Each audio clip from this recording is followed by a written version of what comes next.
Welcome to the Elevate podcast, brought to you by the Registered Master Builders. Each week we explore the ideas and practices that help us get the best from our businesses, our teams and ourselves. I'm your host, Ryan Castle. We talk to experts, advocates and business owners in the construction industry to share their knowledge, insights and experiences to help you build a better business and enjoy a better life. Now let the business building begin. Hi David, welcome along to another episode of our Chiefs Chat on the Elevate podcast. Yeah, g'day Ryan, how are you? Doing very well. Feels like the year is screaming past us as I look in the calendar and look at the number of weeks left to get the to-do list for the year completed. It feels like the not too many of them are available. What's your kind of view as we head in towards that zone? Oh, yeah, it's sort of at one level looking forward to the break, at another level sort of thinking, there's still plenty to do, but you've got to remind yourself of the advice you give to others. You can only do what you can. Try and be smart about it, not go crazy. What do they say? You can't beat Welly on a good day? Well, they finally had a win in the NPC rugby, so that'll help one little bit. Nice. It's only 22 years since the last one. Oh, there we go. Good things take time, they say. Yeah. And David, you're obviously very connected to our members and you have some good insight to what's going on and what trends are happening out there. What are you observing in the market with our members currently? The residential stuff definitely slowing down. And that's at one level not a surprise because it's been overheated and we've been on this upward trajectory for over 10 years, which many would say is the longest upward trajectory. So we're definitely having a slowdown, and looking ahead to next year does mean that businesses have to think about that this time, because there's still a reasonable pipeline, but that work has to really start pretty soon. So we've been talking a little bit about that and just understanding where it is from a business point of view. Don't panic, but do the thinking. So one of the things we've got to do for the end of this year, and we're obviously talking to you about part of this, is how do we help our members think through the critical issues? And we're thinking about a bit of a roadshow around the country, working with the local branches, talking about those critical things, whether it's the finance, whether it's your people, thinking about alternative work, and trying to get some practical advice. And so we're just looking for some partners to help us, whether they're partners at the local branch level or more generally across the country.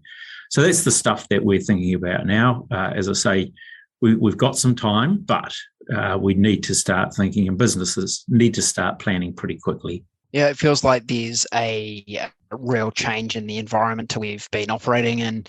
No one's sounding the disaster alarm, I don't think, but there is definitely a change, and we've been operating, and many of our members predominantly in a market where they've had a lot of demand, and being able to execute and meet that demand has been challenging. We're probably moving to a market where there is more supply of builders available to execute the amount of work available. So the landscape will change, what's driving in market, things that are happening, labour forces will change. So plenty to think about, and I think you're bang on with that. Let's plan ahead and make sure that those things don't come as a surprise, because it's a change in the operating environment for many of our members. And if you think back to the last time we had this sort of cycle post the GFC, different conditions, but it was a pretty harsh operating environment for some people. Some businesses did fine because they had thought about it and they recognised what was coming. The ones who don't recognise it or perhaps don't want to see it. So that's the stuff that we've got to do, but do it in a way that isn't just scaring people, but thinking about, well, what can you do? What can you control? Yeah. And there will be a good percentage of our members that weren't operating in the last GFC. That's right. It's a long time ago now, and many of our members will have come to market since then. So again, it's going to be a change of operating environment. We'll certainly be doing our best to assist with that education and bring relevant events and webinars, etc., to the members so they can be well prepared. If we look for some positives that have happened, I know that Master Builders and yourself and your team have been doing a lot of work in the background, trying to deal with some of those challenges that regularly get brought up by our members in our surveys and our discussions with them. I know you've made some progress with MB. Can you tell us a bit more about that one? We raised the issue around the introduction of the insulation changes a few months ago, and really pleased that MB did listen, along with others who supported us in saying, look, we're not convinced you've got the timing right here. We're not opposing the changes, but we're just not sure the sector is ready, whether it's the builders, a lot of designers, certainly the consent authorities. were concerned about it as well. So really pleased that MB listened, went through a shorter process of consultation and delayed a lot of the introduction by 6 months. So that has given people time. So really pleased about that. And a couple of other areas that I can talk about, I think that have been very positive in the last few months. Just a couple of weeks ago, we had the relaunch of the Vertical Construction Leaders Group, which is more than 70 of the larger contractors coming together. And that group has done some work historically around health and safety, and the last couple of years has focused on some other things. So this was about relaunching, getting a bit of media attention, and we had a very good function. Really appreciated the Minister of Building Construction and Housing, Megan Woods, making a particular effort to be there and help launch it. And she, in fact, flew up from Christchurch specifically for that event. So really appreciated it. But that's an area of our membership that has not had as much attention in recent times. So, but one that's a critical part of the sector. So that was very positive. And just a shout out to one of my team, Sarah Walker, who drove a lot of that. It was her idea. And really appreciate the work that she's done. And then the third one I'll talk about, going back to Constructive, which was the end of August. Really good. It's one of those events that we put a lot of focus on as a broader advocacy vehicle over 2 days. There's a lot of work goes into that. But again, it was very successful, I think, and the feedback we got was very, very positive. And we changed up the format a little bit again, as we have done, as we've evolved that. So one day was primarily around residential, the other commercial, but a lot of crossover. And a lot of the attendees actually go to both days. So very pleased with that. Good media coverage of some of the key factors. And as we go along, we're getting more who aren't just within the Master Builders membership, who are part of those panels. So, we're looking to learn. We had both Chris Luxon and Megan Woods there, and both in separate sessions, but neither of them spoke at the audience for long. They were both happy to take questions, and that was a much better format than having someone just stand up and talk for an hour. So really pleased with how that's going. And it's one that we'll keep evolving next year. And David, I've been fortunate to be involved in a couple of the events around Master Builders. I attended the Auckland House of the Year event with Master Builders, and look, it was just so delightful to see the sense of community around the membership base. Yes, it was great. We're celebrating the winners and the people that were nominated, but my overwhelming sense was just how connected the members are as a community. They were there supporting each other. They were encouraging. They were happy for each of the people that won awards, etc. So that was a real highlight for me to see that community that was shown there, and a fantastic effort by the event team as well. It was really was an A-class event. I thought it was very well executed. Oh, I think they are wonderful events, and our team who put those on have had 3 quite difficult years through COVID, not knowing whether events can go or not go. But they've hung in there. They've been absolute stars in what they've put together, and it is professional. And I think the people who enter and go along, they really have a great night. And it's a party, but it's also a celebration of the very best in construction.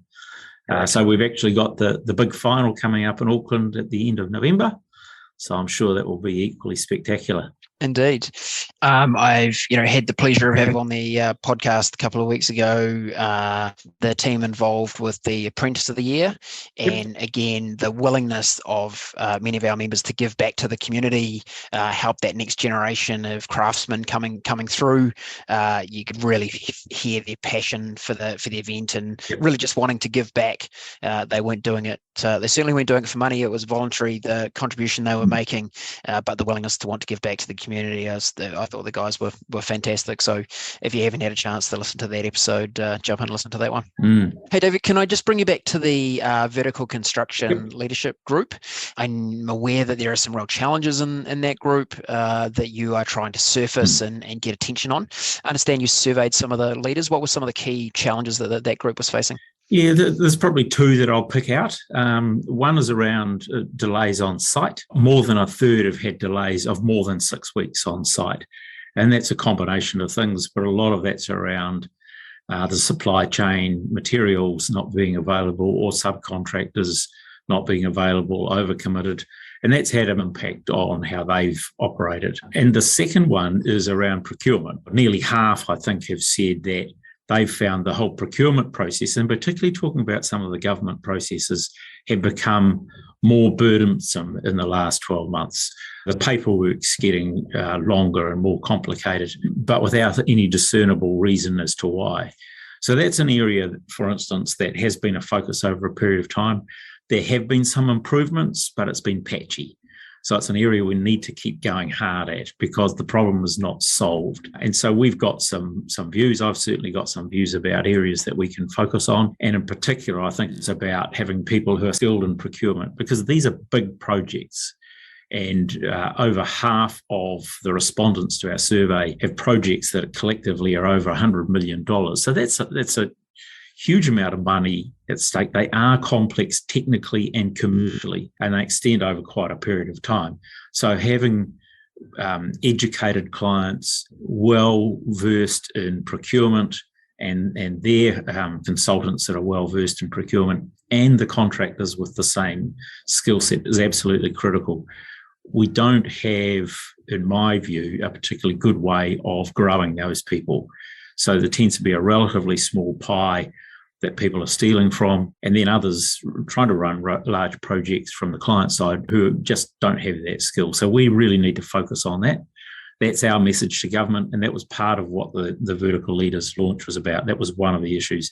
And I certainly think the Minister heard that, and our engagement with the opposition will be giving exactly the same message. Whoever's in power, we need to actively focus on how to improve procurement, because that will deliver better projects. And New Zealand absolutely has a big pipeline of work in that sort of what I call broader social infrastructure, schools, hospitals, et cetera, that's got many years of work ahead of it. And do you have a sense at the moment, David, about how you will close that procurement skill gap? Is it about a greater contribution and focus on education? Is it about making more people aware that there's a really significant career opportunity here if you're prepared to invest in your own time and developing capability? Have you got any kind of lead-ins at this stage? The vehicle is probably through the Construction Accord.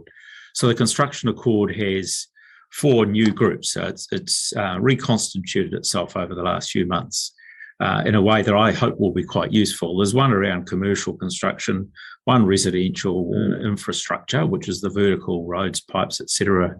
And then the other one is Maori economic development. The commercial one is the particular group where there's an opportunity to improve procurement generally. And there was a meeting about 2 or 3 weeks ago, and that particular subject was discussed. And it was very clear from both the clients and the contractor side, they recognise there's a skill gap. Now, I think it needs to happen at not just an individual level, but more at a collective business level and a collective client level. And so how do we actively give people these opportunities? And maybe there's some formal training that goes behind that hasn't really been worked through yet. That doesn't exist at the moment. So for a small investment, I think we could get a really good return. So that's the sort of model that we would like to see, but those details need to be nutted out. Oh, thanks, David. Appreciate that insight. If we turn attention maybe more to residential, clearly you've got some things happening in vertical construction and residential. Again, you survey the members, find out what's going on for them, and 2 things important for the audience to understand. One is, what are those themes that are coming back to you, and then what is Master Builders actually doing with that info? So I know that one of those topics that continually comes up for our members is consenting, the challenge they have around delays and getting them done. Understand with the most recent survey that was cited as a challenge by over 83% of the respondents. So could you give us a bit of an update on what you've been able to progress in that area? Yeah, I think there's the opportunity because there is a review of the consenting model from MB. And with the Minister being very aware of, and I think supportive of that review. So we put forward a whole bunch of things, including that we think that a significant part of the issue is we've got way too many consenting authorities. We've only got one building code, covers the whole of New Zealand, and yet it seems to be, and this isn't a new thing, we seem to find 60 different ways for it to be interpreted by the different consenting authorities, which doesn't make any sense. Now, part of that's driven by their liability, but I think, again, it's also driven by skill sets. And they've had the same problem. They can't recruit or retain really good staff because the good ones, they see other opportunities and they might be picked up by our members or others. So the consolidation of that, and so we get consistency across the country, is one of the areas that we've pushed quite hard. And I think there's growing acceptance that that is one of the opportunities we have. Secondly, by consolidating the number of authorities, we should get better consistency across the country and expertise, which allows you then to streamline some of the work. And I think about it at the front end and the back end, or the middle perhaps rather than back end. But the front end is in approving the initial designs. And so we've talked about what's called risk-based consenting. It's a concept that's been around for a dozen years and had agreement in principle, but no real work's been done on it. And so what would that look like? So if you've got a business that has a very good track record, you consistently put in good design and you consistently do a good job and document it, that should be recognised, as opposed to a business that puts in shoddy consents. There's always a problem, and the local consent authorities know this stuff. So how do you systemise that? But it has to be documented, and then there's an incentive, and you get an advantage if you recognise the good players from the poor players. That's one area. The second one that we picked out is really thinking about the delays in inspections, particularly as the sector's got busier and busier and people are off sick and consent authorities are sending people all around the district or the city to inspect.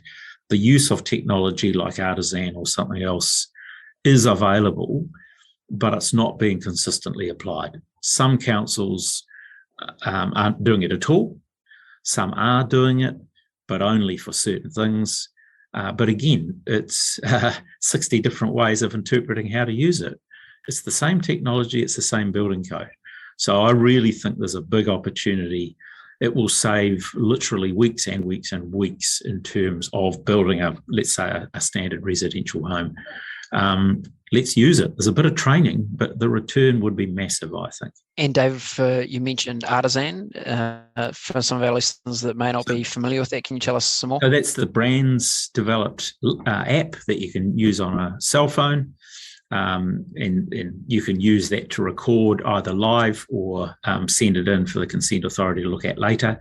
But let's just take the live model. It might be that you've got a building inspector looking at what you're sending through and directing you to take some more photos so they're comfortable with whatever they're signing off. Becomes a permanent record. Totally. It's geographically located to wherever that site is. It also tells you exactly when, the day, the time, et cetera, et cetera, et cetera. And some consent authorities are using it, as I say, but inconsistently. And I think we just need to, in my view, we have said to MB, you should set a date by which every council has that facility available. Doesn't mean everyone has to use it, but at least everyone should have it available. And so they have a slightly different view at the moment, but we'll continue that discussion and we'll see where we get to. But I just think it's just a great opportunity, and people are still accountable. You know, you can't really get around it. Yeah, great tool. And thank you, David, to you and your team. I think this is really where the power of the master builders comes in, that you are able to go and get to the top table with MB and Dr. Megan Woods and the consenting authorities and really provide a united voice for the members, because it's virtually impossible to try and tackle the projects and challenges of this size when you're an individual organisation. So to have the master builders representing with those organisations is really powerful. So, and what I should say is I do think brands have done a really good job in investing in this on behalf of the industry. So we should use it. You know, when we get this investment, which is from the levy that people pay when they build their homes, let's take that opportunity because I really do think otherwise we'll just, potentially waste money that doesn't need to be wasted. And I think but one of them has certainly been technology adoption. I think people have just got way more familiar with that kind of, live video conferencing. So we're seeing options around the efficiency of being able to do that. You can imagine how many more inspections a building inspector could do if they didn't have to also factor in, 40 or an hour of travel time between sites and delays and those kind of things too. So there's a whole lot of things there that make sense. So David, Christmas is coming at us quickly. We've got a few weeks. We opened this podcast talking about some of the changes that we're seeing planned for that. What else would you be, suggesting that our members are thinking about as they head into no doubt a well-earned break? Well, I think it's the same message in these podcasts, isn't it? Apart from doing what you can before Christmas, but do break. Doesn't mean you don't think about next year, because that's okay. But do make sure you get a break. Look after your folk, look after your teams, because they are critical to success, and look after yourself, of course, and your family. So that's the critical thing as we go ahead. Just as I've talked about what I'm trying to do, I'm sure others are trying to do the same, saying what are those things we realistically can get done. So we have actually a time when we can just, put down the tools, put down the whatever, your pen, and just enjoy yourself. And it's easy to forget what was happening only a very short time ago, which was nationwide lockdowns, not being able to go to site at all, not being able to progress a world that was just so dynamically different to anything we'd been used to before. And, maybe touch wood, it feels like we've predominantly moved past that chapter.